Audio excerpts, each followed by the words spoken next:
Owning a camel as a pet? Now that's a wild idea. Picture this. You're in your backyard, sipping lemonade, and there's a camel lounging next to your patio furniture like it's the most normal thing in the world. But before you rush off to adopt one of these majestic creatures, let's break down the 12 pros and cons of owning a camel. Pros of owning a camel. Unique companion. Let's be honest, how many people do you know who have a camel? Owning one is like having a conversation piece that never gets old. Oh, you have a cat? That's cute. I have a camel named Clyde. Instant street cred. Guard animal. Camels can serve as excellent guard animals for your livestock. They're surprisingly protective and can fend off predators like coyotes or stray dogs. You'll have the peace of mind knowing that your camel is on duty, keeping watch over everything from your garden to your kids. Low maintenance. Compared to traditional pets, camels are relatively low maintenance. They don't need daily walks or constant attention. Just provide them with space, food, and water, and they're good to go. It's like having a roommate who doesn't hog the remote. Fodder management. Camels are great at managing weeds and unwanted vegetation. They'll munch on all those pesky plants that ruin your garden without breaking a sweat. It's like having a living lawnmower that doesn't require gas.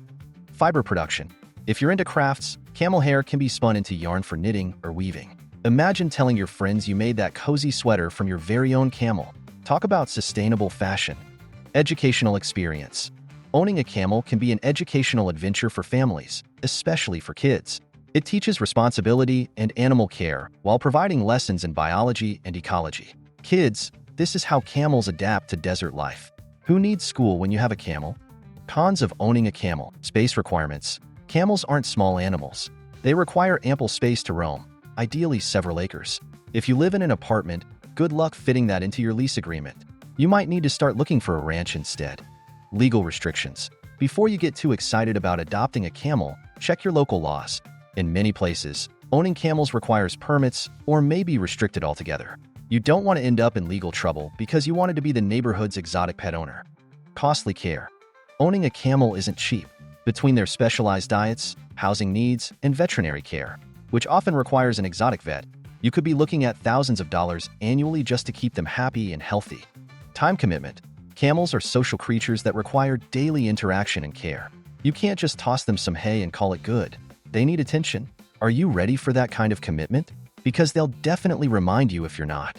Behavioral challenges. If not properly trained or socialized, camels can develop behavioral issues such as stubbornness or aggression. They can be quite temperamental. You might find yourself negotiating with a giant animal that has no interest in your plans for the day. Longevity. Camels can live for up to 50 years. That's longer than most marriages. Are you ready for that kind of lifelong commitment?